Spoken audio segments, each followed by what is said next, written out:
Bismillahirrahmanirrahim. Assalamualaikum warahmatullahi wabarakatuh.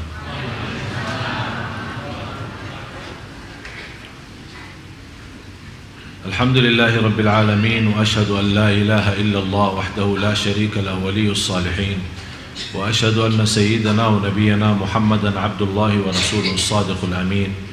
Allahumma salli wa sallim wa barik ala sayyidina Muhammad wa ala alihi wa sahbihi wa man tabi'ahum bi ihsanin ila yaumiddin. Subhanaka la ilma lana illa ma 'allamtana innaka antal alimul hakim. Maha suci Allah, saya tidak memiliki ilmu apa-apa, hanya saja apa yang diberikan oleh Allah subhanahu wa ta'ala. Alhamdulillah wa syukurillah atas segala nikmat yang telah diberikan oleh Allah subhanahu wa ta'ala. Dan menurut saya, khususnya jamaah Masjid Agung Sunda Kelapa telah mendapatkan banyak karunia dari Allah subhanahu wa ta'ala. Setiap waktu dan setiap saat kita bisa menikmati suasana dalam salat kita, suasana dalam ceramah kita, dan kita bisa merasakan kenikmatan di masjid saat kita beriktikaf. Dan mudah-mudahan semua amalan Bapak Ibu tidak ada yang sia-sia, dan mudah-mudahan semuanya menjadi mulia di sisi Allah subhanahu wa ta'ala. Dan saya yakin ini semua perjuangan Bapak Ibu selama kita sama-sama mempelajari agama di masjid yang sama-sama kita cintai, Masjid Agung Sunda Kelapa ini, yang insyaallah senantiasa makmur, dan insyaallah jamaahnya juga semakin insyaallah barakah. Saya yakin semua memperjuangkan dakwah di masjid ini demi sama-sama kita mencintai Allah subhanahu wa ta'ala. Dan saya yakin tidak ada keraguan dalam hati anda semua yang hadir. Kalau ada orang bertanya, pasti akan anda menjawab dengan jawaban yang cukup jelas. Saya 100% dalam hati saya mencintai Allah subhanahu wa ta'ala. Dan saya juga tidak ada keraguan terhadap Bapak Ibu dalam hal ini. Tapi masalah cinta itu belum tentu seorang mencintai Allah, belum tentu berlakunya benar, dan belum tentu kehidupannya benar, belum tentu ibadahnya benar. Malah Rasulullah sallallahu alaihi wasallam bersabda, seorang hamba Allah 60 tahun salat, tapi selama 60 tahun tidak diterima salatnya. Ditanya oleh sahabat, ya Rasulullah, bagaimana bisa terjadi seorang 60 tahun tidak diterima salatnya? Kata Rasulullah sallallahu alaihi wasallam, li'annahu la yutimmu ruku'aha wala sujudaha, karena dia tidak berusaha maksimal untuk menyempurnakan rukuknya dan sujudnya. Dan kita lihat kondisi dan keadaan banyak di antara jamaah kita yang kita sayangi dan kita cintai. Banyak di antara jamaah terlalu keburu selesaikan salatnya. Apalagi salat sunnah qabliyah ba'diyah, apalagi duha dan yang lain-lain. Kapan kira-kira saatnya kita bisa menikmati ibadah salat? Jangan sampai kita termasuk dalam ancaman hadis Rasulullah sallallahu alaihi wasallam, 60 tahun tapi tidak diterima oleh Allah subhanahu wa ta'ala salatnya. Na'udzubillah. Mudah-mudahan kita semua menjadi orang-orang yang bisa mendekatkan dirinya kepada Allah karena salat yang khusyuk, salat yang sempurna rukuknya dan sujudnya. Marilah kita sama-sama mempelajari dan masuki kepada amalan-amalan yang bisa membawa kita, bukan hanya kita cinta Allah, tapi Allah subhanahu wa ta'ala juga mencintai kita semua. karena mendapatkan kenikmatan dicintai Allah. Ini sebuah kenikmatan yang cukup istimewa. Banyak orang yang dilalaikan, banyak orang yang tertipu oleh syahwat, hawa nafsu dan dunia. Walaupun dia punya target mencari ridha Allah Subhanahu wa taala dan menjadikan tujuan kehidupannya, qul inna salati wa nusuki wa mahyaya wa mamati lillahi rabbil alamin la syarika lah wa bidzalika umirtu wa ana minal muslimin. Jadi orang-orang yang sudah membaca ayat ini berkali-kali di dalam iftitah salatnya, ternyata dia tidak mendalami arti daripada doa ini. Dia tidak merasakan kekuatan doa ini dan tidak menikmati bagaimana bisa terwujud benar-benar inna salati wa nusuki wa mahyaya wa mamati lillah, semata-mata karena Allah, syukur karena Allah, sabar karena Allah, ikhlas karena Allah, salat karena Allah, bersedekah karena, silaturrahim karena. Di mana saja berada, selalu kita menjadikan diri kita dan kurbankan segala yang kita miliki karena Allah. Baru akan terbentuk, akan Allah balas mencintai kita. Amalan-amalan yang pertama, orang-orang yang dicintai Allah Subhanahu wa ta'ala, orang yang senantiasa membaca Al-Quran. Tapi bagaimana prinsip orang baca Al-Quran tapi dicintai Allah? Karena selama ini Bapak Ibu, saya yakin Anda semua suka baca Al-Quran. Malah ada yang saya kenal 1 minggu, 2 minggu kurang lebih khatam Al-Quran. Kurang daripada 1 bulan dia mampu khatam Al-Quran. Malah ada yang dalam 1 bulan khatam 2 kali, ada malah 3 kali. 30 juz dalam 1 bulan. Tapi masalahnya bukan berapa banyak baca, tapi bagaimana membaca. Selama ini kita membaca Al-Quran untuk mengkhatamkan. Tapi yang saya minta kali ini agak sedikit kita rubah. Bagaimana saya bisa baca Al-Quran tapi saya mendapatkan Allah mencintai saya? Yang pertama, saat kita baca Al-Quran harus Anda rasakan Allah bicara sama Anda langsung. Allah bicara sama kamu. Ya ayyuhalladzina amanu, hei orang. Yang dimaksud siapa? Saya. Rasakan. Ittaqullah, berarti Allah mau berbicara sama diri kita sendiri. Itu yang perlu dirasakan saat kita membaca Al-Quran.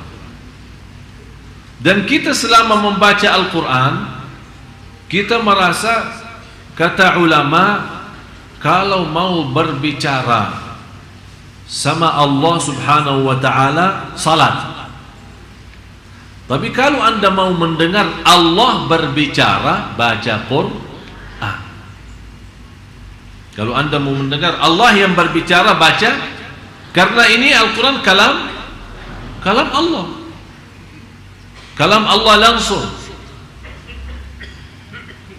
Yang Allah sampaikan langsung, kalam Allah itu disampaikan kepada malaikat Jibril kepada Nabi Muhammad SAW, Nabi Muhammad kepada sahabatnya, dan seterusnya sampai kepada kita. Jadi yang ingin berbicara sama Allah, salat, hadap Allah, bicara, silahkan. Tapi yang ingin mendengar Allah yang berbicara, baca Al-Quran. Jadi saat Anda baca Al-Quran, Bismillahirrahmanirrahim, Anda rasakan mendengar kalam Allah. Jadi jangan Anda hanya membaca, ada seorang membaca hanya lewat mata.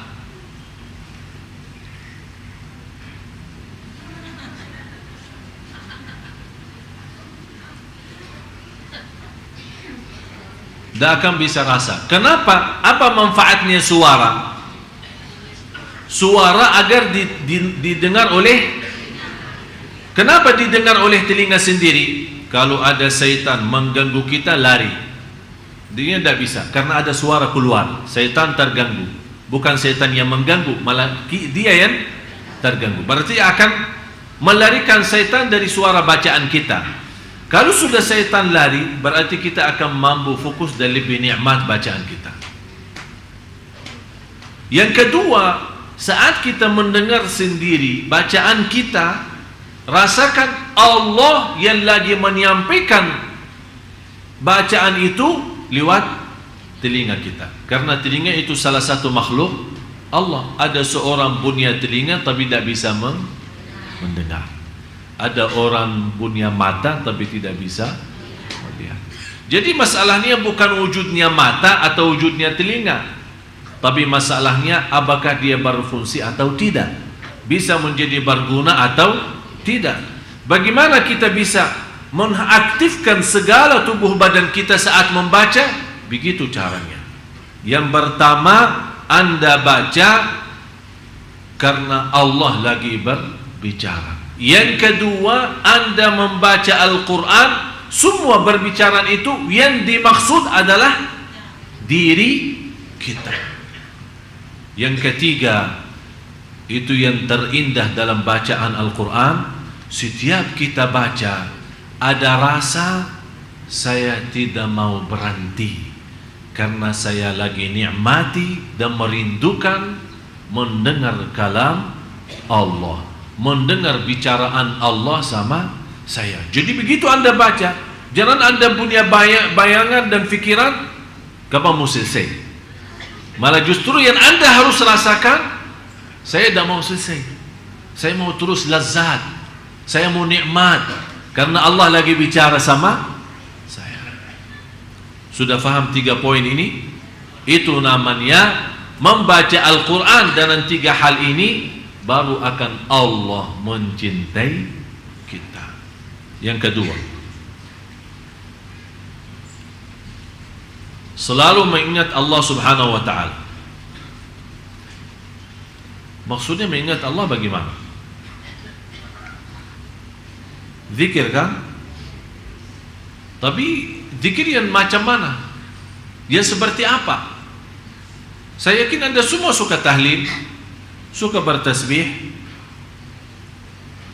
tapi seindah zikir yang tidak ada batasnya, seindah zikir tidak punya tempat tertentu, seindah zikir yang tidak ada batasnya, dan seindah zikir yang tidak punya tempat tertentu. Artinya apa? Jangan bapak ibu suka berzikir hanya di masjid. Jangan bapak ibu suka berzikir hanya habis salat. Jangan Anda berzikir hanya dengan jumlah tertentu, tidak boleh lebih.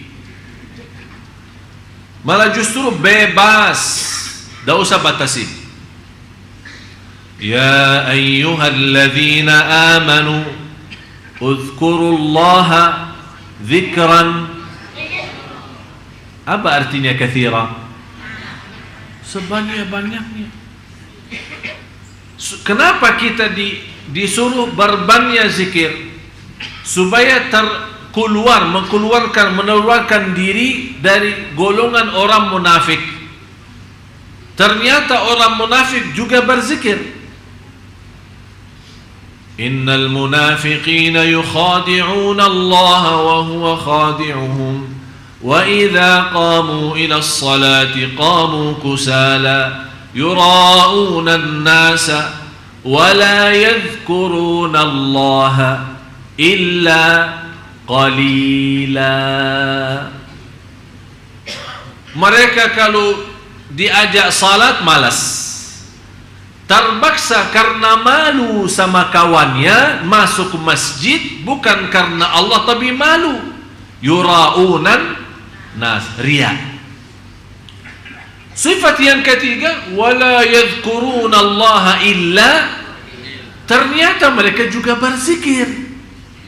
Wala yadhkuruna, kata Allah, mereka tidak berzikir kecuali sedikit. Berarti mereka berzikir. Supaya kita selamat dari sifat orang munafik, berarti harus kita lawan mereka. Harus kita berbeda dengan mereka. Kalau mereka memang zikir tapi sedikit, saya mau berzikir tapi banyak. Coba bayangkan, saya pernah memberikan cara zikir, tapi selama 1 hari tidak boleh bicara dunia. Ingat kan? Tidak boleh bicara dunia. Subhanallah, walhamdulillah, wa la ilaha illallah, wallahu akbar. Assalamualaikum, waalaikumsalam warahmatullahi wabarakatuh. Subhanallah, walhamdulillah, mau kemana? Mau ke masjid. Subhanallah, walhamdulillah, sudah makan mana? Belum. Subhanallah, walhamdulillah. Jadi biasakan diri seperti itu. Tidak usah orang mendengar suara zikir kita, tapi kita mengaktifkan semua tubuh badan kita menjadi membawa cahaya zikrullah. Luar biasa indahnya zikir. Bapak Ibu, zikir itu termasuk salah satu amalan sederhana. Pahalanya di sisi Allah jauh lebih besar daripada haji, jauh lebih besar daripada salat sendiri. Karena inti daripada wujudnya salat, inti daripada wujudnya ibadah semua, inna salata tanha 'anil fahsya'i wal munkar wala dzikrullahi akbar. Zikir itu jauh lebih besar. Tafsiran ulama, zikir itu jauh lebih besar, maksudnya zikir itu jauh lebih besar daripada salat sendiri. Ada yang mentafsirkan wala dzikrullahi akbar adalah zikir di dalam salat itu jauh lebih tinggi daripada salat sendiri. Karena memang kalau kita lihat salat kita memang semuanya mulai takbir sampai salam semuanya zikir. Baca Quran zikir, Allahu Akbar zikir, doa zikir, rukuk dalamnya zikir, sujud dalamnya zikir. Berarti semuanya tidak terlepas dari zikir. Orang yang berangkat haji buat apa? Ujung-ujungnya mengagungkan Allah, membesarkan Allah. Labbaik Allahumma labbaik, labbaik la syarika laka labbaik, innal hamda wan ni'mata laka wal mulk la syarika lak. Ini semua bunyinya apa? Zikir. Berarti ternyata zikir itu mengatasi semua ibadah. Malah pahalanya jauh lebih besar daripada jihad fi sabilillah. Sampai Rasulullah SAW menjelaskan di hadis yang sahih, ala unabbiukum bi afdali a'malikum wa azkaha 'inda malikikum wa khairul lakum min infaqidh dhahabi wal warq wa khairun min an takhruju lil jihadi fi liqa'i aduwikum fayadribu a'naqakum wa tadribu a'naqahum. Ya Allah, panjang sekali hadis ini. Apakah kalian mau tahu? Saya memberikan amalan kepada kalian. Rasul ini berbicara sama sahabat. Saya akan memberikan amalan jauh lebih mulia di sisi Allah, jauh lebih baik daripada amalan yang lain, jauh lebih besar pahalanya daripada mensedekahkan emas dan perak dan mensedekahkan segala harta.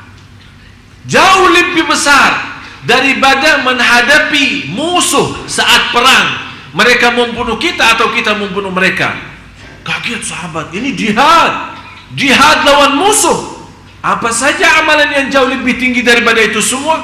Rasul menjawab singkat saja, zikrullah, zikir kepada Allah. Fadhkuruni, tanda-tanda kita mencintai Allah, banyak sebut Allah. Kalau kita berbanyak sebut Allah, berarti kita akan termasuk orang yang akan Allah sebutkan nama kita. Fadhkuruni, kalau kita menunggu Allah juga Zikir kepada kita, bagaimana Allah zikir kepada kita? Kan fadhkuruni, zikir kepada Allah. Azkurkum, zikir Allah kepada kita. Apa zikir Allah kepada kita? Akan Allah selalu ingat kepada kita, apapun kebutuhan kita, apa keperluan kita, apa keinginan kita, apapun hajat kita, akan Allah selalu ingat dan mengabulkan doa kita. Bisa Bapak Ibu? Bisa, insya. Jangan insya Allah bisa. Bisa, insya. Azam, nawaitu, sungguh-sungguh. Hari ini libur. Coba habis pulang dari sini, isi zikir. Dan coba subhanallah, saya kasih satu rahasia zikir sebelum kita lanjut yang ketiga. Saat Anda wudu, usahakan wudu sebelum salat kira-kira 10 atau 15 menit. Habis Anda wudu, kan ada tahiyatul masjid, atau kita di rumah sunnatul wudu kan, sambil menunggu azan nih, ada 10 menit atau 15 menit. HP-nya jauhkan. Ini sekarang kita punya masalah. Datang ke masjid bawa HP, i'tikaf bawa HP, imam bilang istau i'tadilu masih bawa HP. Padahal imamnya sebelum Allahu Akbar, Bapak Ibu yang membawa HP mohon non aktifkan, kalau tidak keberatan. Allah, astagfirullahaladzim. Imamnya aja belum selesai Allahu Akbar sudah bunyi, seolah-olah kita baru imam sudah sampai. Saya perhatiin kalau imam bilang istau i'tadulu agak cepat, istau dulu luruskan saf. Tapi begitu dia sebut soal HP, dia membawa bahasa yang halus. Bapak Ibu yang membawa HP mohon non aktifkan. Tapi kalau istau i'tadulu, luruskan saf. Jadi cepat kalau istau i'tadulu. Begitu dia sebut kata HP, dia supaya kenapa? Kita mendengar. Apakah kita perlu menjadikan seorang imam seperti Umar bin Khattab? Bagaimana Umar bin Khattab kalau dia jadi imam? Tahu kan? Tahu luruskan saf. Beliau khalifah dan beliau juga imami salat 5 waktu. Tahu luruskan saf. Sebelum dia takbir, dia punya tongkat punya kepala besar. Dia putar dalam saf-saf jamaah. Kalau safnya belum lurus, dia tidak mau lagi luruskan, karena dia sudah tadi bilang luruskan. Dia sekarang beriksa, mutar, tang langsung di kepala. Ya Allah. Habis itu yang sudah cukup lalai, begitu kata Amirul Mukminin, istau i'tadilu, dia sudah rasa sakitnya duluan. Padahal Amirul Mukminin belum memeriksa safnya, hanya istau i'tadilu dia sudah megang kepala duluan. Berarti sudah tahu. Apakah kira-kira perlu begini ya? Nanti saya minta sama pengurus satu tongkat di sini supaya setiap ini mutar-mutar lah sebelum kita takbir. Jadi jamaah sekalian, inilah namanya begitu Anda wudu sebelum azan 10 menit atau 15 menit, tinggalin semua dunia, HP semua tinggalin, terus isi zikrullah. Subhanallah, kalau kita bisa seperti ini, saya yakin salat kita jauh akan lebih baik. Karena kenapa zikir sebelum salat itu? Karena dia memberikan persiapan batin, bersih semua, HP jauh semua bersih. Jadi fikiran zikir, yang dimegang tangannya boleh tasbih atau pakai jari sendiri, terus zikir. Begitu sudah masuk Allahu Akbar, ikuti dengan suara azan, dan habis azan angkat tangan berdoa. Subhanallah, indah. Belum ikamat, belum kita selesai sunnah qabliyah, kita sudah siap batin dengan cahaya zikir. Begitu masuk salat, waktu wajib kita, ternyata nikmat salat. Tolong amalan ini yang saya baru saja sampaikan, pertama kali saya sampaikan cara ini, saya mohon dipraktis dan diamalkan. Anda sendiri akan merasa, oh ternyata betul. Yang ketiga,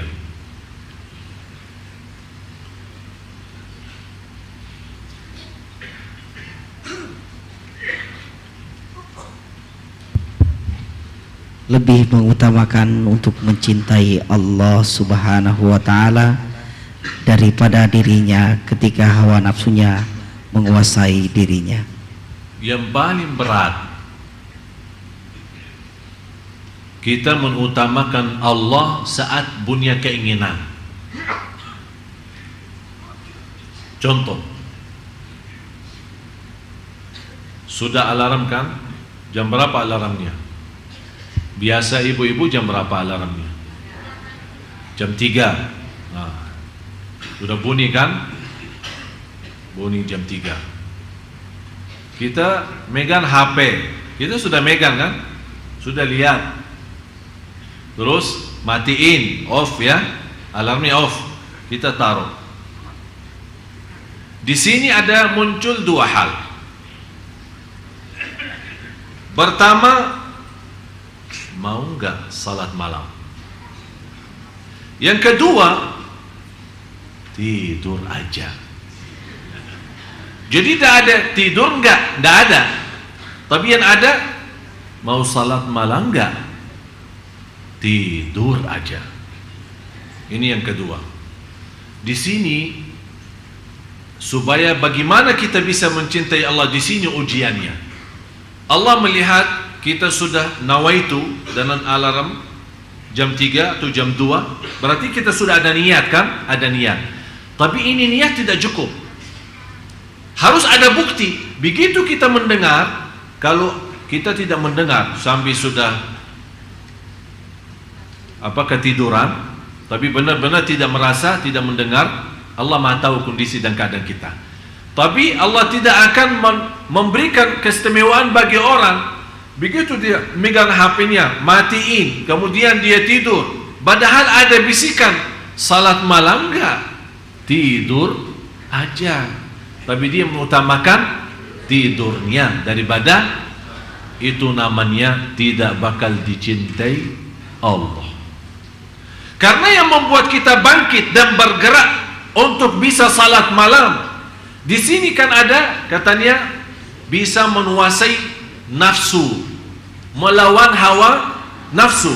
Di sini hawa nafsu ini apa? Hawa nafsunya di sini apa? Mau tidur. Berarti tidur itu kan enak. Salat malam jauh lebih enak, tapi nafsu kita mau istirahat. Tapi hati nurani kita mau menghadap Allah. Orang yang bangun dan dia mampu melawan hawa nafsu dan semangat. Bagaimana dia semangat? Dengan zikrullah. Alhamdulillahilladzi ahyana ba'da ma amatana wa ilaihi an-nusyur. Astaghfirullahaladzim, bismillah, tawakkaltu Allah. Bangun, baca ayat, baca ayatul kursi, baca apa saja supaya menghilangkan syaitannya. Begitu anda bangun, begitu anda wudu, Allah Subhanahu wa ta'ala setiap titisan air wudu membawa dosa keluar. Begitu anda salat, akan Allah cahayakan rumah, malaikat di langit melihat rumah itu keluar cahaya, orangnya di dalam rumah lagi salat malam.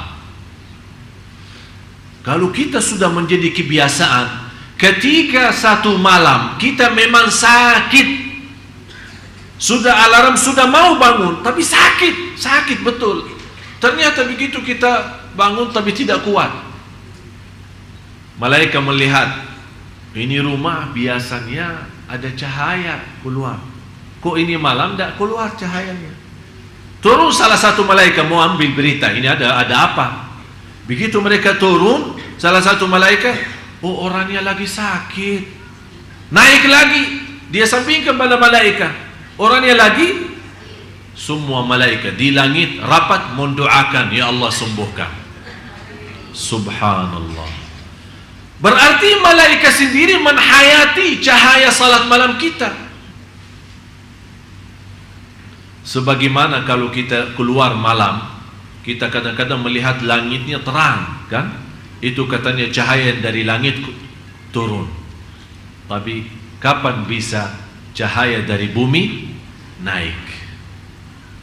Jangan sampai malaikat melihat malah ternyata gelap, semua gelap.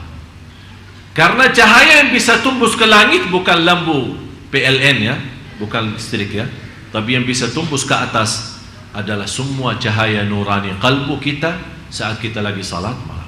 Oleh karena itu, salah satu amalan yang bisa membawa kita dicintai Allah, harus Anda mampu menguasai dan melawan hawa nafsu kita.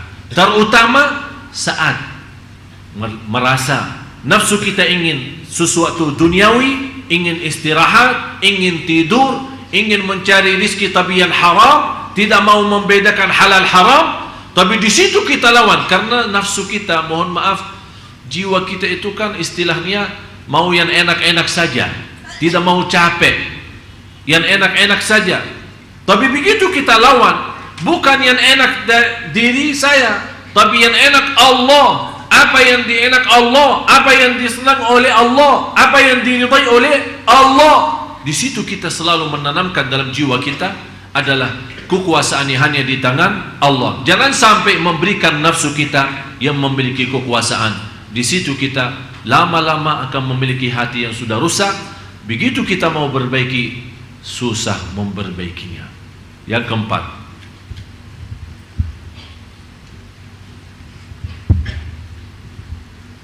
memahami dan mendalami dengan hati tentang nama dan sifat-sifat Allah. Allahu Akbar. Rata-rata jamaah kita sudah hafal Asmaul Husna. Hafal enggak? Hafal. Bisa rasakan artinya enggak? Hah? Rasulullah sallallahu alaihi wasallam bersabda di hadis yang sahih, "Inna lillahi 99 isma, man ahsaha dakhala al-jannah." Allah mempunyai 99 nama.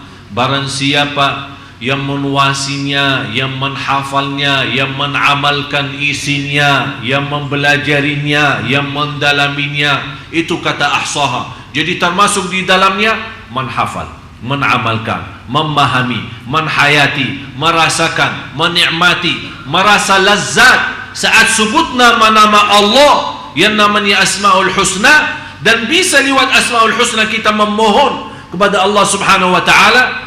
Di situ kita akan baru merasa keagungan Allah dalam hati kita semakin bertambah.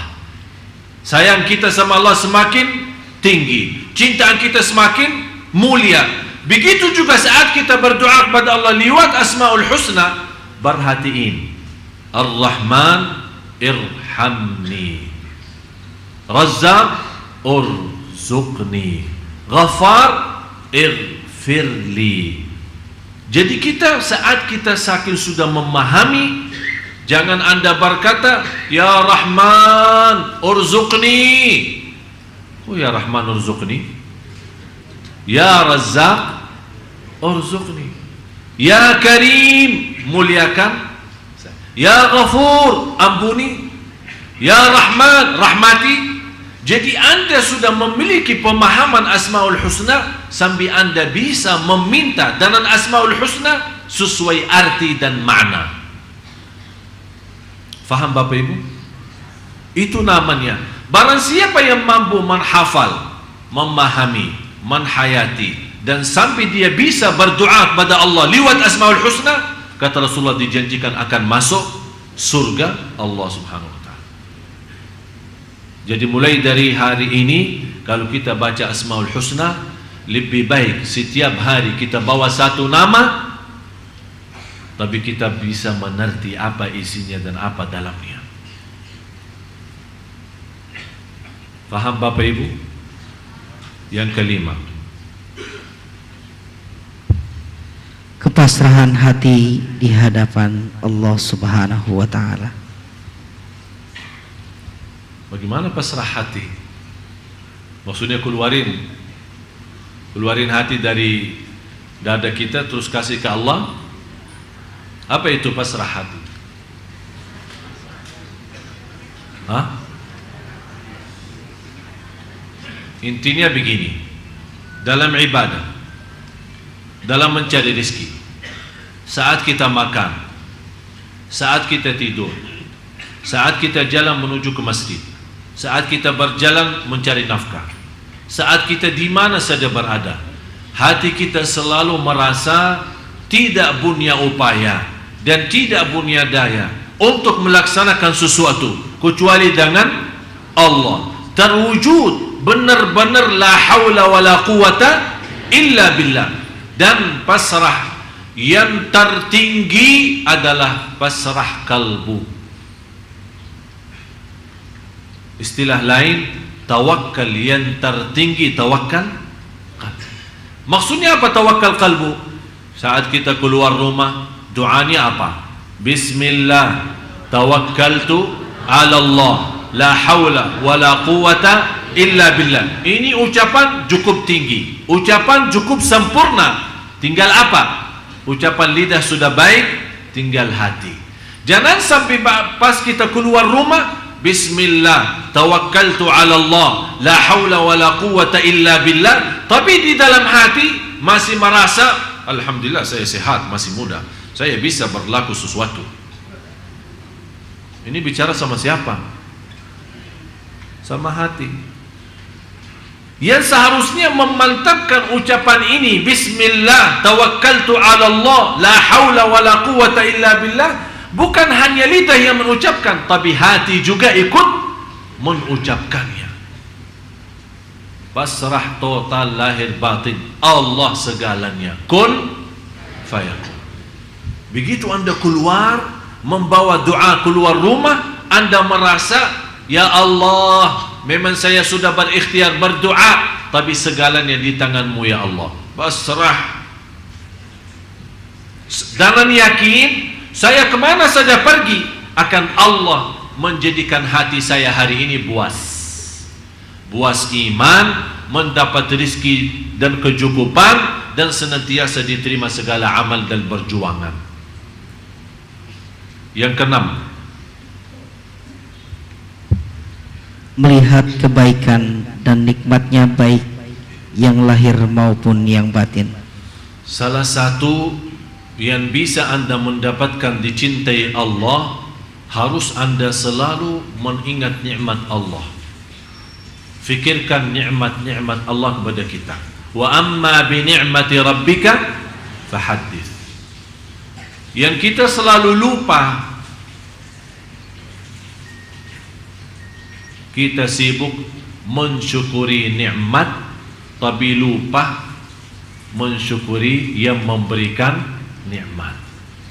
Kita sibuk menikmati nikmat, tapi kita lupa mensyukuri yang memberikan nikmat. Kita sibuk untuk menghadapi cobaan, tapi kita lupa minta tolong dari yang memberikan cobaan. Jadi selalu kita bayangkan, jangan Anda melihat posisi ujian.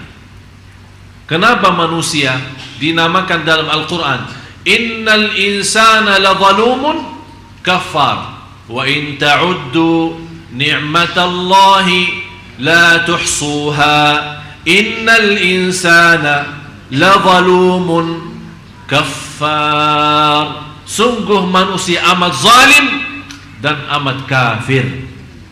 Amat zalim apa?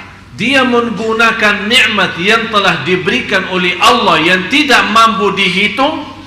Dia menggunakan nikmat itu untuk menzalimi dirinya. Yang kedua, dia sangat kafir. Dia tidak mensyukuri Allah dan merasakan kemuliaan yang telah diberikan oleh Allah lewat nikmat-nikmat itu. Berarti dia mengkafirkan nikmat. Dia berkufur terhadap nikmat. Dinamakan oleh ulama kufrun ni'mah, kufur nikmat. Jadi Anda sebelum melihat sisi cobaan, yang seharusnya Bapak Ibu Anda melihat sisi kenikmatan. Bunia mata masih bisa melihat Al-Quran, bunia lidah masih bisa menyebut nama Allah, bunia telinga masih bisa mendengar azan dan kalam-kalam yang baik, bicara-bicara yang baik. Anda masih punya kaki bisa berlangkah-langkah menuju ke masjid silaturrahim dan kemana-mana mencari nafkah dan rezeki yang halal. Anda masih punya nafas yang bisa menaturkan nafasnya untuk Allah subhanahu wa ta'ala. Saya bertemu beberapa hari lalu seorang ibu sudah usia 90 tahun, sakit, tidak bisa bergerak. Begitu saya datang silaturahim, saya bertanya, bagaimana bu keadaannya? Dia menjawab, alhamdulillah. Tapi dalam kata alhamdulillah benar-benar tersentuh hati saya. Saya bilang, ibu, alhamdulillah atas apa? Ibu lagi sakit, sakitnya parah dan tidak bisa bergerak. Dia menjawab, alhamdulillah masih bunya 3. Bunya hati terisi iman, bunya lidah menyebut nama Allah, bunya akal masih bisa sadar siapa diri saya terhadap Allah. Dia sudah tidak melihat sakitnya, tidak melihat kakinya yang tidak berfungsi, tidak melihat tubuhnya yang tidak bisa bergerak, tapi dia melihat nikmat, bukan melihat ujian. Di situ dia merasa kenikmatan cukup besar, malah dia merasa masih kekurangan syukur. Itulah namanya hamba yang dicintai Allah. Karena kita orang mencintai Allah, semua nikmat terhitung. Tapi sekarang kita terbalik, malah semua ujian yang cobaan yang kita hitung. Kita hitung cobaannya, bukan hitungkan nikmatnya. Ini yang membuat kita lemah. Wa amma bi ni'mati rabbika fahaddits. Oleh karena itu jamaah sekalian, begitu Anda diuji Allah, jangan lihat apa itu ujiannya, tapi lihat berapa masih tersisa nikmat yang lain. Kalau Allah berikan 100 nikmat, yakini yang ujiannya hanya 2, masih Anda masih bisa menikmati 98. Jangan Anda rugi iman gara-gara kehilangan 2 nikmat, akhirnya mendapatkan cobaan yang jauh lebih besar adalah kehilangan iman dan kehilangan syukur. Tidak usah fikirin sebagaimana ibu yang tadi, dia sudah tidak melihat sisi sakitnya dan tidak melihat umurnya dan tidak melihat dia tidak bisa bergerak, tapi dia masih bisa merasakan iman, yang kalbu yang terisi iman, lidah masih Allah izinkan untuk sebut nama Allah, dan akal masih bisa sadar. Kata ibu, saya kenal banyak keluarga saya malah jauh lebih muda daripada umur saya, tapi sudah istilahnya bikun ya, sudah tidak bisa nyambung. Tapi dia masih bisa, begitu dengar azan dia bisa berfikir, oh ini salat, ini waktu salat, ini waktu Quran, ini waktu zikir, ini nikmat besar. Begitu dia merasa nikmat seperti ini, walaupun dia merasa hanya memiliki 3 dibanding ujian, ternyata 3 itu jauh lebih besar, memberikan keringanan menghadapi cobaan dan ujian. Oleh karena itu Bapak Ibu, salah satu yang memberikan energi dan kekuatan menghadapi cobaan dan ujian, jangan lihat ujiannya, tapi lihat kenikmatan nikmat-nikmat yang masih ada. Jangan sampai Allah cabutkan nikmat itu, malah bertambah kita rugi dunia dan rugi akhirat. Na'udzubillah. Yang ke-7,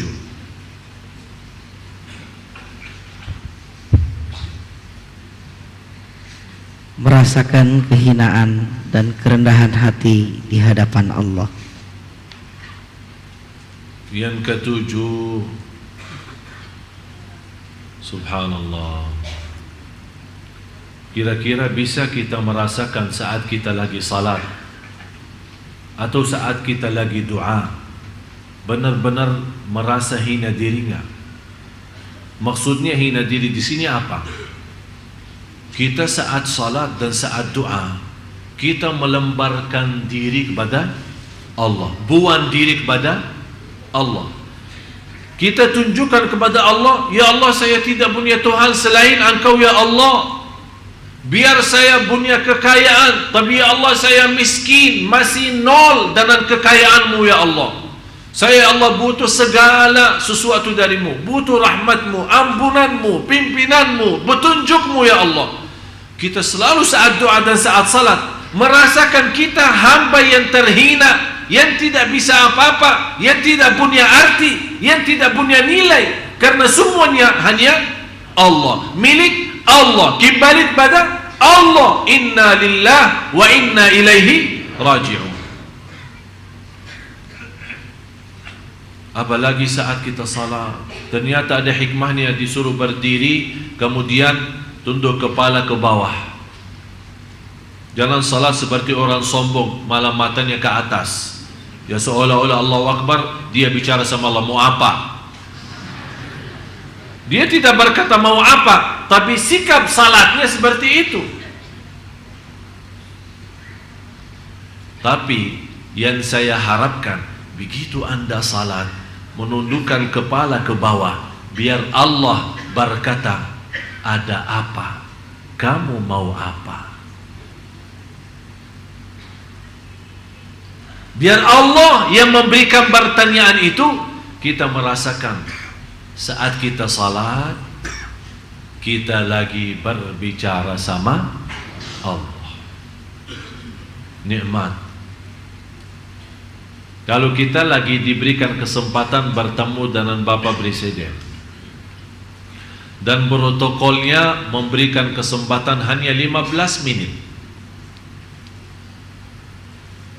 kira-kira 15 menit kita menghadap Bapak Presiden, begitu kita hadap beliau, kita diam atau bicara? Hah? Kira-kira ada orang ketemu Bapak Presiden tapi diam?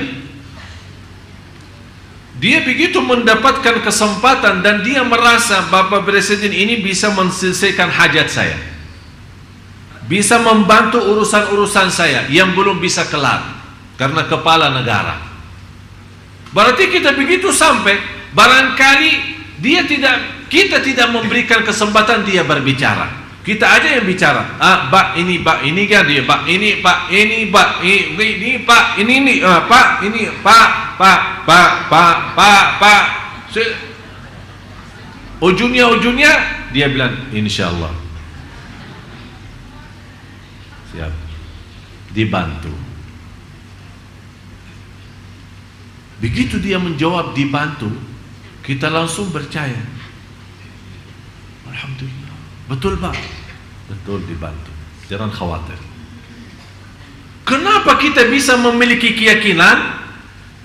Padahal walaupun ada keputusan dari Bapak Presiden, tapi kalau belum ada izin Allah, wallahi tak akan bisa dapat apa-apa. Dan saya mendapatkan pelajaran dari warga negara Indonesia. Tidak pernah terbayang dan tidak pernah nyangka bisa dapat warga negara Indonesia. Malah ada orang yang menawarkan ke saya, Syekh sanggup nggak bayar 100 juta? Insya Allah dalam 10 hari saya keluarkan KTP Indonesia. Minta 100 juta. Besok datang masih tawar-tawaran sampai 50, akhirnya dikasih diskon katanya 20 juta kelar, tapi agak lama kalau 20 juta. Berapa? Barangkali 3 bulan sampai 6 bulan, pokoknya dapat. Saya bilang saya berserah kepada Allah. Kalau Allah izinkan saya dapat, saya yakin tanpa proses akan Allah datangkan warga negara itu. Subhanallah, tiba-tiba tidak lama saya dapat terima telepon, diundang untuk memberikan ceramah. Bapak Presiden hadir, Wakil Presiden, dan semua para pejabat-pejabat, menteri-menteri, termasuk duta-duta tamu negara. Begitu saya sampaikan ceramah, malah Bapak Presiden sendiri panggil, ente dari mana? Ana dari Madinah. Kok bisa bahasa Indonesia? Ya Alhamdulillah. Saya bilang kalau soal bisa, saya tidak bisa, tapi Allah yang maha bisa. Allah yang berikan semua. Sampai kata beliau, kalau saya tutupi mata mendengar ceramah ente, saya tidak nyangka ini orang dari Madinah. Terima kasih Pak. Langsung dia berkata begini, bahasa persis, mau nggak warga negara Indonesia? Saya langsung ingat yang nawarin 100 juta.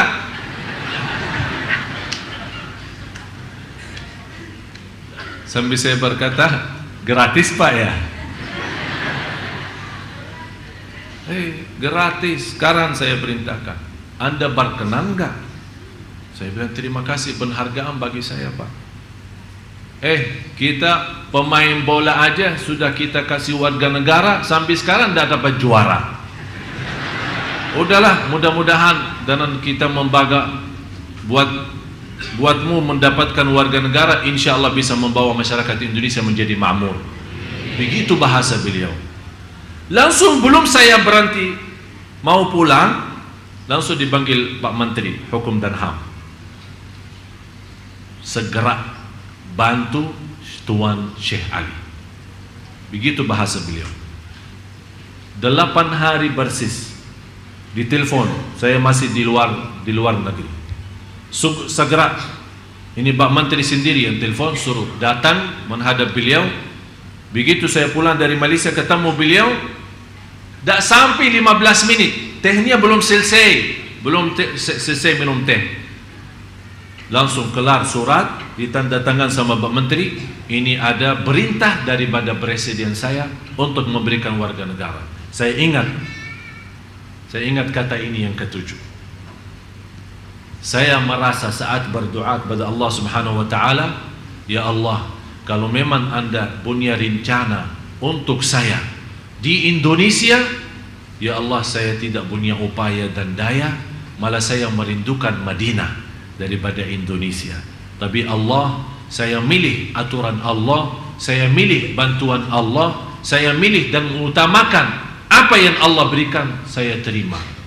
Subhanallah, Allah tunjukkan demi hari ke hari, demi waktu ke waktu, demi masa ke masa, setiap waktu Allah tunjukkan kepada saya bagaimana dahsyatnya Allah dan kekuasaannya Allah. Yang saya harap semua Bapak Ibu jamaah sekalian, terutama saat berdoa, Anda harus merasa hina diri, miskin, fakir, dhaif, lemah, tak bisa apa-apa, tak punya upaya, tak punya daya, tak bisa mau kemana. Dan merasa di ujung doa Anda berdoa, ya Allah, kalau Engkau hanya mendengar doa orang saleh, bagaimana saya yang masih banyak dosa mau kemana? Kalau ya Allah Engkau hanya menerima doa orang saleh, ya Allah bagi saya yang masih banyak dosa mau kemana lagi? Kita tunjukkan. Dan saking adil dan kasih sayangnya Allah, bukan Allah hanya menerima doa orang saleh, ternyata Allah juga kasih sayangnya kepada orang yang berdosa dan bermaksiat. Kalau dia bertaubatan nasuha, taubat yang benar dan memohon kepada Allah dalam benar, akan Allah terima doanya dan kabulkan hajatnya.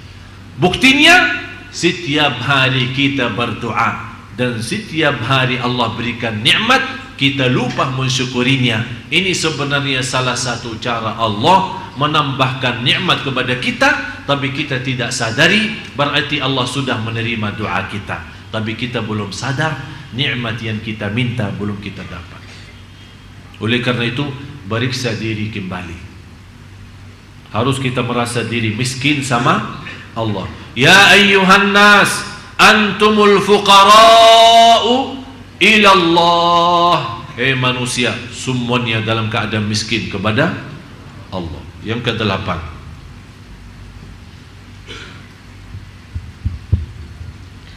beribadah kepada Allah Subhanahu wa ta'ala pada waktu sepertiga malam terakhir, untuk bermunajat kepadanya, membaca Al-Quran, merenung dengan hati, serta mempelajari adab dalam beribadah di hadapan Allah. Kemudian ditutup dengan istighfar dan bertaubat. Saya kasih amalan yang ke-8, seindah istighfar. Ingat ya, seindah apa? Istighfar. Sebelum azan subuh 20 menit sampai 30 menit. Di dalam Al-Quran dinamakan al-ashar, waktu sahur. As-sabirina was-sadiqina wal-munfiqina wal-mustaghfirina bil-ashar. ashar wa bil ashari hum yastaghfirun. Kenapa Allah ikatkan waktu sahur istighfar? Karena seindah ibadah jauh lebih baik daripada salat malam atau baca-baca amalan yang lain adalah istighfar yang terindah. Kenapa saya berkata yang terindah itu istighfar? Karena Allah puji hamba-hamba yang beristighfar di waktu sahur. Kalau Allah puji berarti Allah senang. Kalau Allah senang berarti Allah ridha. Tapi saya minta istighfar bagaimana? Sudah selesai salat malam, sudah witir, ya, duduk tetap di posisi musalla atau atas sajadah, kemudian tundukkan kepala ke bawah, tutup mata, bayangkan semua dosa kita selama ini. Ingat orang tua kita, ingat dosa maksiat kita. Berapa kali ketiduran dari waktu salat, berapa kali kita durhaka sama orang tua, berapa hari lewat tidak baca Quran, berapa kali kita berbohong, berapa kali kita fitnah orang, berapa kali kita ghibah, berapa kali kita membawa hal-hal yang tidak diridai Allah, malah dimurkai Allah. Begitu Anda sambil mengingat bayangan-bayangan dari kepala, istighfarnya berjalan. Astaghfirullah. Istighfar jangan diam. Dan kalau tidak bisa nangis, pura-pura nangis. Beneran. Yang awalnya pura-pura lama akan jadi beneran. Jadi begitu Anda merasa ada orang menceritakan ke saya, Ustaz, saya ingin nangis tapi tidak bisa-bisa. Ingin nangis, tidak keluar. Saya bilang begini, pura-pura aja nangis. Ya bagaimana? Astagfirullah.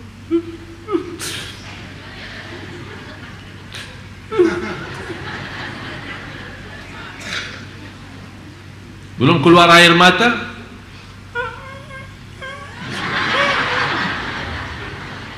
beneran.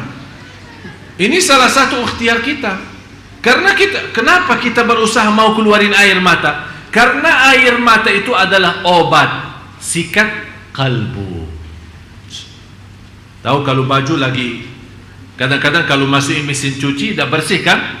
Apa yang diperlukan? Ini kalbu ini perlu. Apa itu? Air mata obatnya. Air mata. Bisa enggak? Bisa, insya. Demi Allah jamaah sekalian, kalau Anda bisa merasakan keindahan seperti ini, demi Allah tidak perlu lama istighfar. Hanya 10 kali saja, sudah nangisnya minta ampun. Sudah nangisnya minta ampun. Sampai ada satu saat akan bengkak mata, saking nangis. Malah mau berhenti nangis tidak bisa. Kalau Anda sudah bisa sampai ke martabat itu, sampai Anda mau berhenti nangis tidak bisa, berarti sudah Anda tersuntuh dicintai Allah. La ilaha illallah. Mau saya ajak Anda nangis? Mau nangis ya? Beneran? Ya nanti kita doa. Yang ke-9,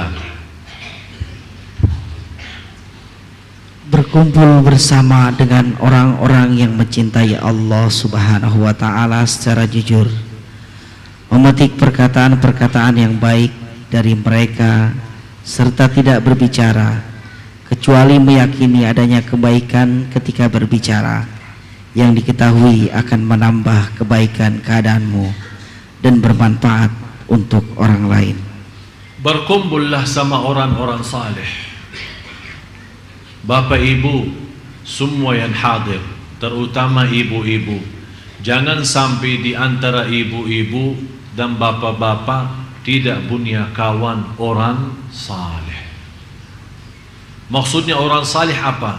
Saleh benar, salihah benar, cinta masjid, lembut perbicaraannya, halus bawaannya, dermawan, akhlaknya mulia, tidak pernah suka marah, tidak pernah suka fitnah orang, selalu menjaga lidahnya, selalu menjaga perasaan orang lain, senantiasa menjadi berguna bagi orang lain, suka bersilaturrahim, selalu ada di masjid, suka ceramah, suka mendengar, suka majlis ta'lim, suka beramal salih. Harus bapa ibu masing-masing memiliki kawan orang salih salihah, tapi salih salihah yang istimewa. Kenapa saya minta salih salihah yang istimewa? Nanti kata ulama, kalau orang salih itu masuk dalam surga dan dia kenal kita baik, begitu dia duduk di dalam surga berkumpul dengan orang salih yang lain, karena kita dekat sama beliau, dia ingat kita waktu berkumpul sama kita di dunia. Dia bertanya, ya Allah, ini kawan saya, mana dia ya Allah? Kata Allah, kawanmu lagi disiksa di neraka. Kata orang salih, ya Allah, mohon maaf, saya tidak akan bisa puas menikmati surga kecuali dengan kawan saya itu. Allah terima syafaatnya orang salih itu dan membawa orang yang dosa dari neraka masuk surga. Ternyata ada guna bagi orang salih nanti di hari kiamat. Bapak ibu, jangan di antara kita tidak punya kawan orang salih banget. Itulah perjuangan kami mendatangkan imam-imam, ulama yang membawa bacaan yang indah menimami kita. Kenapa? Kenapa saya menjaga perjuangan itu? Demi Allah, bukan hanya untuk bapak ibu saja, tapi saya punya keinginan yang tertinggi lagi. Ya Allah, kalau memang saya terhitung sebagai orang yang masuk neraka, mudah-mudahan dengan kawan-kawan yang saleh yang saya bawa ke Sunda Kelapa, mereka bisa membawa syafaat bagi saya nanti di hari kiamat. Cuba usahakan semua yang hadir, jangan sampai tidak punya kawan saleh. Siapa itu? Para habaib, habib-habib, kiai, ulama, ustaz, imam, muazzin, tetangga kita, orang yang suka di masjid. Kita perhatiin siapa di antara jamaah yang rajin di masjid. Kalau sudah rajin di masjid dan tidak pernah jauh dari masjid, kecuali kalau dia sakit memang tidak bisa datang ke masjid, itu tanda dia salih. Langsung jaga, jangan lepas, datang ke dia, dekat sama dia, minta doanya, salaman, kenalkan diri anda, sebutkan nama, supaya besok dia nanti dalam surga, kalau dia merasa kehilangan kita, dia bisa ingat, ya Allah, ada fulan bin fulan, kawan saya di dunia, yang selalu namparin saya, yang selalu kenalkan nama dirinya ke saya. Mana dia ya Allah? Kalau Allah menjawab dia masuk neraka, orang saleh itu akan mensyafaatkan kita, membawa syafaat bagi kita. Semua yang hadir, Allah saksi. Ya Allah, Engkau maha saksi. Di antara jamaah yang hadir, Engkau ya Allah merahasiakan di antara jamaah ada hamba-Mu yang salih-salih. Ya Allah, saya mohon Engkau jadi saksi, saya mencintai hamba-Mu yang salih-salihah yang hadir di majlis ilmu ini. Ya Allah, dengan cintaan saya kepada hamba-Mu yang salih-salihah, selamatkan kami ya Allah semua yang hadir, dan jadikan kami bersama orang salih hari kiamat. Wa adkhilna birahmatika fi ibadika. Tolong doa ini jangan ditinggal. Tolong doa ini jangan ditinggal. Wa adkhilna birahmatika fi ibadika salihin. Karena ini doa para nabi dan rasul. Para nabi dan rasul berdoa itu, ya Allah, jadikan saya bersama orang salih, apalagi kita. Kalau para nabi dan rasul sudah minta, ya Allah, jadikan kami dalam rahmatmu bersama golongan orang salih, apalagi kita jamaah sekalian. Mudah-mudahan kita semua bersama orang salih di dunia, bersama orang salih nanti di hari kiamat, dan juga bersama orang salih dalam surga Allah Subhanahu wa taala. Amin ya rabbal alamin. Yang ke-10, menjauhi atau menghilangkan hal-hal yang menghalangi hati dari mengingat Allah Subhanahu wa taala. Tolong periksa kembali apapun hal-hal yang menghalangi kita dari Allah. Dunia, jauh dari dunia. HP, jauh dari HP. Usaha menjauhkan kita dari masjid, usaha menjauhkan kita dari zikrullah, usaha melalaikan kita dari kewajiban kita yang jauh lebih utama, tinggalkan karena Allah. Karena Rasulullah bersabda, man taraka syai'an lillah awadahu Allahu khairan min. Barang siapa yang meninggalkan sesuatu karena Allah, akan Allah gantikan yang lebih baik. Jangan sampai kita menjadi orang alhaakumut takatsur, dilalaikan oleh kebanggaan, kekayaan, harta, dunia, kesibukan. Lalai, kapan sadar? Hatta zurtumul maqabir. Tapi kalau sudah zurtumul maqabir, artinya sudah masuk dalam maqabir, sudah masuk dunia kubur. Apa arti sadar saatnya? Tidak ada arti. Jangan sampai kita menjadi orang yang masuk dalam golongan alhaakumut takatsur. Karena di ujung alhaakumut takatsur, thumma latus'alunna yawma idzin 'anil na'im. Rasulullah sallallahu alaihi wasallam ketika satu saat berduduk sama Sayyidina Abu Bakar, sahabat-sahabat yang lain, ada Sayyidina Uthman radhiyallahu an, Rasulullah SAW makan dan minum. Begitu dibawakan minum air, air itu agak dingin, apalagi musim panasnya Madinah. Begitu Rasulullah minum air yang dingin di musim panas, merasa enak bangetnya, enak, sejuk. Karena suasana panas, tapi jus itu atau minuman itu atau air itu benar-benar membuat kita enak banget, sejuk, terasa nikmat. Begitu Rasul habis minum air, nangis sallallahu alaihi wasallam. Sahabat, ya Rasulullah, kenapa nangis? Apakah air itu ada masalah? Kata Rasulullah, akan Allah tanyakan kita terhadap nikmat air dingin itu di musim panas, apakah sudah syukur atau belum? Thumma latus'alunna yawma idzin 'anil na'im.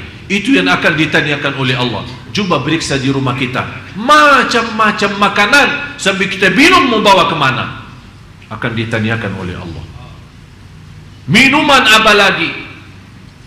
Begitu anda menikmati minum jus atau minuman yang lain, tolong ingat, thumma latus'alunna yawma idzin 'anil na'im. Ini alhaakumut takatsur, salah satu surah yang membuat Rasulullah nangis. Mari sama-sama kita berdoa.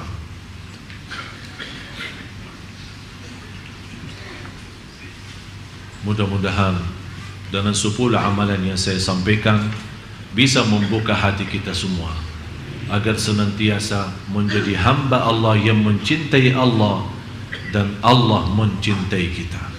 Amin ya rabbal alamin. Bismillahirrahmanirrahim. Alhamdulillahi rabbil alamin. Segala puji bagimu ya Allah. Segala nikmat yang kami miliki ya Allah, semuanya darimu ya Allah. Engkau maha ya Allah memberi segala nikmat. Nikmat mata, nikmat telinga, nikmat lidah yang masih bisa menyebut namamu ya Allah. Nikmat akal dan kesadaran yang masih bisa mengingat kewajiban kami terhadapmu ya Allah. Nikmat kaki yang masih bisa berlangkah-langkah dengan lancar dan sehat walafiat menuju ridhamu ya Allah. Nikmat tangan Nikmat tangan ya Allah, yang selama ini kita masih bisa menikmati megang kitab-Mu ya Allah. Nikmat titisan air mata, yang titisan air mata yang ikhlas dan jujur menghapuskan dosa kami dan membawa kami selamat dari siksa neraka ya Allah. Ya Allah, maafkan kami karena kami tidak pantas dan tidak mampu mensyukuri segala nikmat yang segitu banyak, dan kami tidak mampu menghitungkan nikmat-Mu ya Allah, apalagi mensyukurinya. Ya Allah, ya Tuhan kami hamba-Mu ya Allah yang dhaif, kami hamba-Mu ya Allah yang miskin, kami tidak bisa apa-apa ya Allah, dan kami tidak akan bisa melarikan diri daripada Engkau ya Allah. Fafirru ilallah. Saat kami berlaku dosa maksiat, kami sangat malu di hadapan-Mu ya Allah. Tapi tetap walaupun kami malu atas dosa maksiat kami tidak akan bisa melarikan kami jauh daripada-Mu ya Allah. Malah justru segala sesuatu yang kita takuti, kita melarikan diri daripada sesuatu yang kita takuti.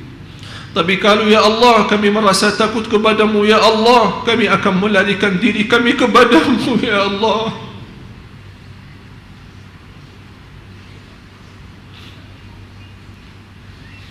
Segala sesuatu yang kita takuti, kita berusaha melarikan diri daripada sesuatu itu. Kecuali Engkau ya Allah, begitu kami merasa takut, kami tidak bisa kemana-mana kecuali kepada Engkau ya Allah.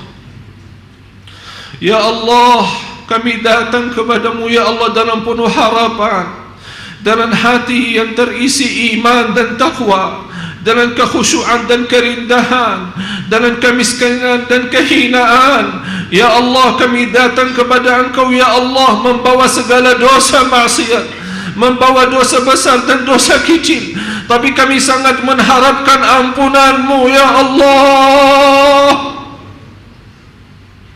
Walaupun dosa maksiat kami segitu banyak, tapi rahmat-Mu ya Allah jauh lebih banyak dan jauh lebih besar bagi kami ya Allah. Rahmatilah kami, rahmatilah kami. Kalau Engkau tidak merahmati kami akan menjadi orang yang merugi dunia akhirat. Rabbana zalamna anfusana wa in lam taghfir lana wa tarhamna lanakunanna minal khasirin. Ya Allah, Engkau maha melihat, maha mendengar semua yang hadir. Bapak Ibu sangat memohon ampunan-Mu ya Allah.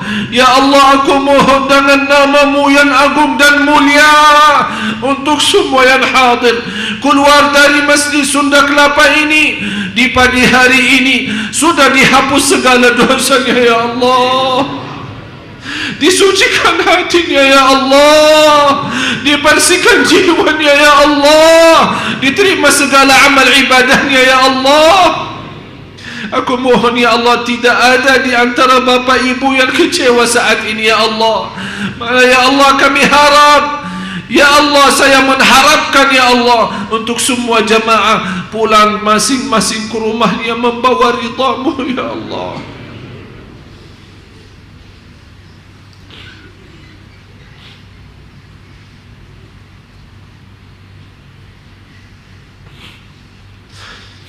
Karena bagi kami ridha-Mu segalanya ya Allah.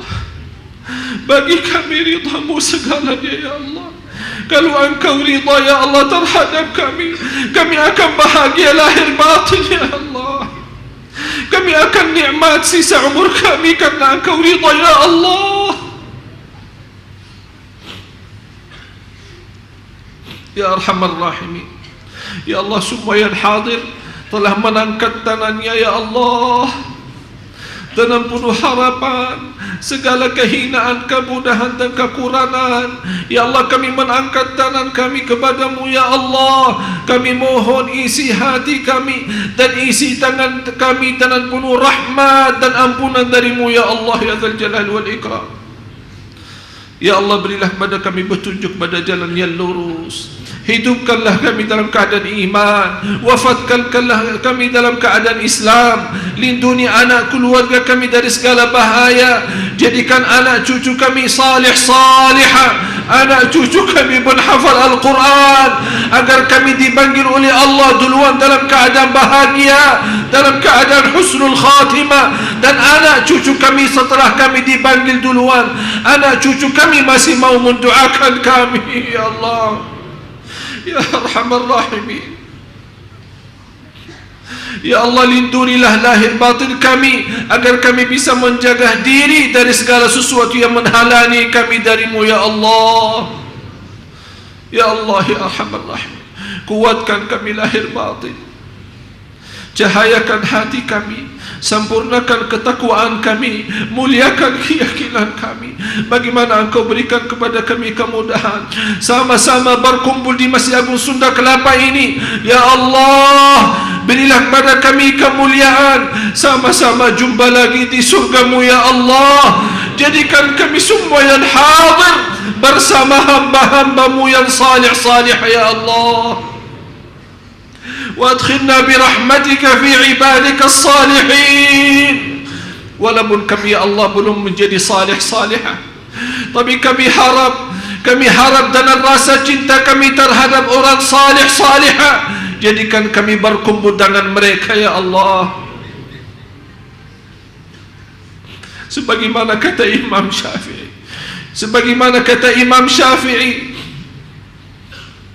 aku mencintai orang salih walaupun saya tidak terhitung orang salih, karena cinta orang salih menjaminkan bahwa saya selamat dan bahagia. Ya Allah, kami sungguh mencintai orang salih, kami sungguh mencintai orang salihah. Ya Allah, jadikan kami bersama mereka. Ya Allah, Ya Arhamar Rahimin, Ya Arhamar Rahimin,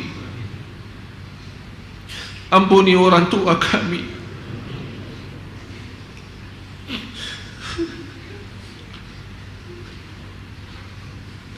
orang tua kami yang telah meninggal dunia membutuhkan doa kami di saat ini. Ya Allah, Ya Allah, kirimkan pahala majlis ilmu kami. Ya Allah, kirimkan cahaya sedekah kami di pagi hari ini. Ya Allah, kirimkan berkat dan cahaya doa kami untuk orang tua kami yang telah meninggal. Ya Allah, Ya Arhamar Rahimin, Ya Allah, kami tidak mampu membalas dan tidak akan mampu membalas kebaikan kedua orang tua kami. Kami serahkan kepada Engkau. Ya Allah, jadikan orang tua kami mulia di sisi-Mu dunia akhirat.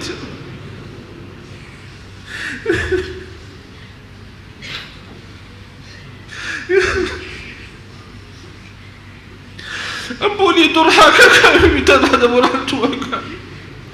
Berapa kali kami menyakiti hati orang tua kami, berapa kali kami menyakiti dan mengecewakan hati orang tua kami. Maafkan kami ya Allah, maafkan kami ya Allah, maafkan durhaka kami ya Allah. Jangan menhukumkan kami atas durhaka kami ya Allah. Ampuni saudara kami muslimin muslimat, mukminin mukminat yang hidup yang telah wafat.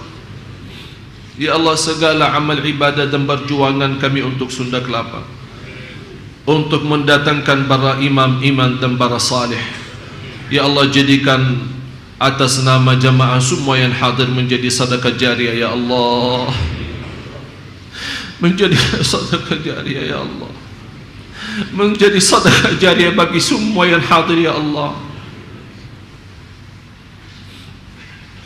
selama ya Allah, selama saya di Indonesia memperjuangkan untuk umat Indonesia, umat Islam di Indonesia, ya Allah, aku mohon lipatkan dan tercetak nama Bapak Ibu semua yang hadir dalam perjuangan ini, dan diterima segala sedekah jariah dan amal ibadah. Ya Allah, Ya Arhamar Rahimin, Ya Arhamar Rahimin, Ya Arhamar Rahimin. يا أرحم الراحمين ارحمنا يا أرحم الراحمين ارحمنا يا أرحم الراحمين ارحمنا, karena kami hamba-Mu ya Allah membutuhkan rahmat-Mu, sangat kami memerlukan rahmat-Mu dan pimpinan-Mu. Ya Allah, pimpinlah kami dalam sisa umur hidup kami ya Allah, agar sisa umur hidup kami menjadi yang terbaik selama ini dan mengakhiri hayat kami dengan sebaik-baiknya husnul khatimah birahmatika ya arhamar rahimin. Ya Allah, inilah doa kami. Engkau pernah janji dalam kitab-Mu, ud'uni astajib lakum, berdoalah padaku, aku janji akan nerima doa-Mu. Ya Allah, inilah doa kami, inilah doa kami dengan keyakinan dan penuh harapan Engkau menerima sesuai janjian-Mu.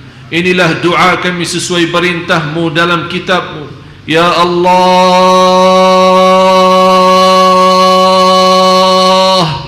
Ya Allah, Ya Allah, terimalah doa permohonan kami sesuai janjian-Mu dalam kitab-Mu.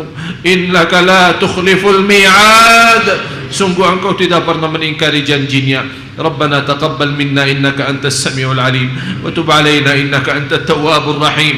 ربنا آتنا في الدنيا حسنة وفي الآخرة حسنة وقنا عذاب النار. وصلى الله على سيدنا ونبينا محمد وعلى آله وصحبه وبارك وسلم.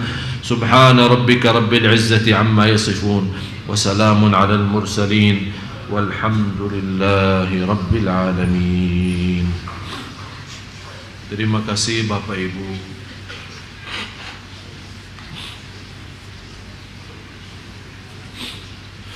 Saya mohon semua yang hadir, saya mohon semua yang hadir, tolong kalau lagi sendirian, lagi salat malam atau lagi habis baca Al-Quran dan mengangkat tangannya sendiri berdoa, saya mohon dengan segala hormat tolong doakan saya. Saya mohon dengan segala hormat tolong jaga amanat ini, doakan saya supaya Allah tetap kuatkan saya lahir batin. Saya dari kemarin tidak sempat 10 minit saja istirahat, tidak sempat. Dari kemarin full layani tamu, layani ini, layani itu. Ini semuanya insyaallah lillahi ta'ala dan kemudian untuk Bapak Ibu. Oleh karena itu tolong doakan saya supaya tetap sehat walafiat dan tetap istiqamah atas iman Islam dan tetap bisa memiliki kekuatan berjuang untuk umat Islam di Indonesia agar Indonesia masa depan insyaallah akan jadi lebih baik. Mohon maaf kurang lebihnya, wabillahi taufiq wal hidayah. Akhirul kalam, sama-sama subhanakallahumma wa bihamdik asyhadu an la ilaha illa anta astaghfiruka wa atubu ilaik. Wassalamualaikum warahmatullahi wabarakatuh. Waalaikumsalam warahmatullahi wabarakatuh.